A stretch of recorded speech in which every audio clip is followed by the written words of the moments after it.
मेरा प्रश्न जो था वो आउटसोर्सिंग के पे कार्यरत जो हमारे लोग हैं उनको लेकर के था कि उनके शैक्षिक आधार पे और उनकी जो तकनीकी योग्यता है उसके आधार पे क्या सरकार उनका जो मानदेय है उसको देगी और क्या कोई इस तरीके की योजना बना रही है।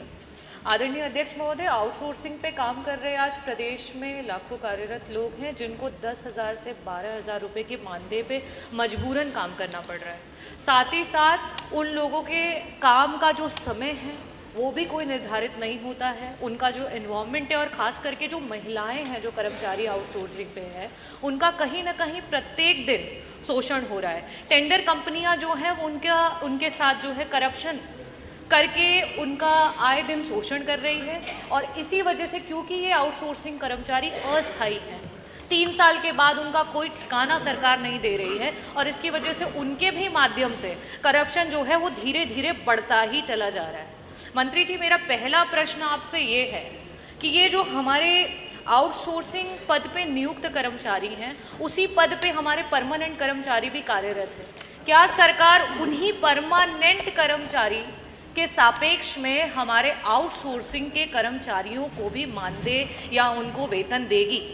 मेरा दूसरा प्रश्न ये है कि आज सरकार ने ग्रुप सी और ग्रुप डी प्रत्येक विभाग, हमारे आदरणीय स्वास्थ्य मंत्री जी भी बैठे हुए हैं, प्रत्येक विभाग में रोक लगा दी है और अगर हम डेटा देखें तो कुल स्वीकृत पद के सापेक्ष में आज जितने लोग कार्यरत हैं उसमें से 30% लोग जो हैं वो दलित से आते हैं और 70% ऐसे लोग हैं जो ओबीसी वर्ग से आते हैं, पिछड़े वर्ग से आते हैं।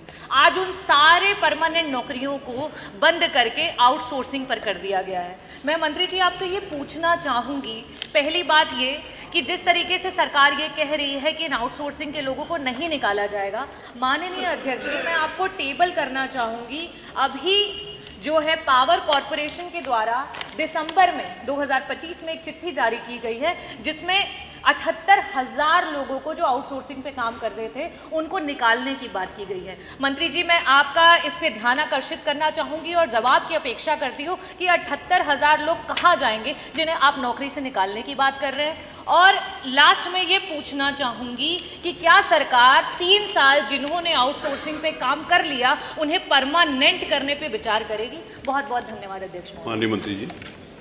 माननीय अध्यक्ष जी,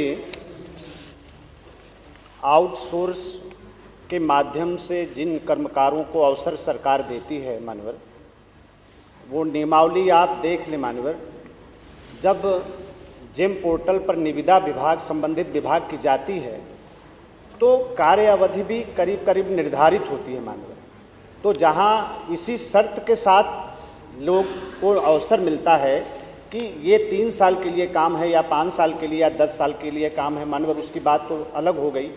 लेकिन माननीय उच्चतम न्यायालय के भी आदेश है मानवर, सरकार की भी मंशा है कि आउटसोर्स के माध्यम से जिनको भी मौका मिला है उनको हम नहीं निकालेंगे। कंपनियां बदल सकती हैं लेकिन कर्मचारी नहीं बदले जाएंगे, उनको नहीं हटाया जाएगा।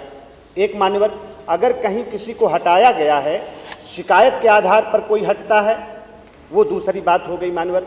लेकिन माननीय उच्चतम न्यायालय के भी आदेश हैं, सरकार की मंशा भी है कि जिनको हम आउटसोर्स के रूप में हमने अवसर दिया है हम उनको हटाएंगे नहीं। कंपनी बदल सकती है लेकिन हमारे कर्मचारी नहीं बदलेंगे मान्यवर।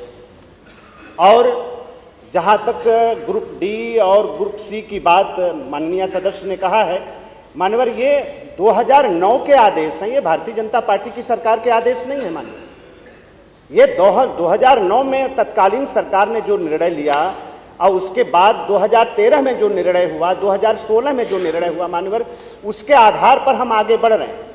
बाकी इसको हम स्वीकार करते हैं मान्यवर। सदन में हमने पिछली बार भी आपके माध्यम से सबको अवगत कराया है कि शिकायतें चाहे हमारे मीडिया क्षेत्र से आई हों, चाहे माननीय सदस्यों ने अवगत कराया हो, चाहे और किसी ने अवगत कराया हो, जो आउटसोर्स के कर्मचारी हैं मान्यवर उनके शोषण की शिकायतें मिली मान्यवर। इसीलिए कारपोरेशन को गठन करने की आवश्यकता सरकार ने महसूस किया और उसका हमने गठन किया है मान्यवर। कमेटियां बन गई हैं मान्यवर और उसकी मीटिंगें भी शुरू हो गई हैं मान्यवर। आने वाले समय में ये तमाम शिकायतों को हम दूर करेंगे मान्यवर, कोई अवसर हम नहीं देंगे।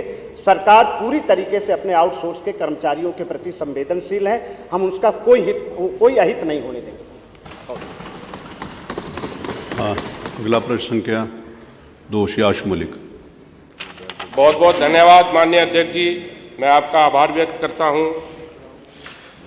माननीय मंत्री जी ने उत्तर में जो लिखित जवाब दिया है उसमें उन्होंने बड़े बड़े दावे किए हैं। स्टॉक लिमिट लागू करने की बात, केंद्र सरकार के निर्देशों का पालन, गेहूं और दालों पर स्टॉक लिमिट के माध्यम से मूल्यों में कमी आई है, कृत्रिम वृद्धि पर नज़र और बाजार निगरानी की व्यवस्था। लेकिन हकीकत सदन के बाहर हर गली मोहल्ले में, हर गरीब की थाली में बिल्कुल अलग कहानी बयान कर रही है। उनके जवाब में जो नीतियां और आंकड़े बताए गए हैं वे कागजों पर सही लग सकते हैं, लेकिन जनता की जेब खाली हो रही है, रसोई ठंडी पड़ रही है और महंगाई बेलगाम है। मैं 4 पंक्तियां पढ़ता हूं कि देश प्रदेश में सता रही है सभी को ये बीमारी, कुछ महंगाई लूट रही है, कुछ काला बाजारी। माल भरा है गोदामों में, खाली है बाजार। अरे प्रश्न पूछो। अब क्या होगा, अब क्या होगा? प्रश्न मची है हाहाकार, मुनाफा नहीं करो, प्रश्न पूछो। मानिए अभी तो 1 मिनट। अरे 1 मिनट का मतलब जो मर्जी थोड़ी बोल लोगे, प्रश्न पूछो, विषय पर पूछो। माननीय आपका संरक्षण पूछो चाहिए, पूछो, बहुत संरक्षण महत्वपूर्ण। आप पूछो प्लीज। आप जी, दूध, दवाई, राशन पानी सब में हुई मिलावट, हुक्मरान को मालूम सभी, कुछ फिर भी करे दिखावट। प्रदेश भर में सता रही सभी को ये बीमारी, कुछ महंगाई लूट रही है, कुछ काला बाजारी। माननीय अध्यक्ष महोदय जी, आज अरहर की दाल 200 रुपये पार कर गई, मसूर, चना, मूंग हर दिन नई ऊंचाई छू रहे हैं। आटा, गेहूं जिन पर करोड़ों गरीबों का जीवन टिका है, अब आम आदमी की थाली से दूर होते जा रहे हैं। सरसों का तेल का 180-190 पार कर चुका है रेट। रिफाइंड तेल आसमान छू रहा है। दूध, दही, घी, चीनी, सब्जियां सब कुछ अस्थिर और महंगा है। एलपीजी सिलेंडर ने रसोइयों का बजट उड़ा दिया है। दवाइयां और जीवन रक्षक इंजेक्शन तक अब अमीरों की जेब में सिमट गए हैं। सवाल ये है कि किसान को अपनी फसल का दाम 2-3 हजार रुपये क्विंटल मिलता है, वहीं अनाज बाजार में 4-5 गुना दाम पर बिकता है। बीच में यह लूट कौन कर रहा है? गोदाम भरे पड़े हैं फिर भी बाजार में कमी क्यों है?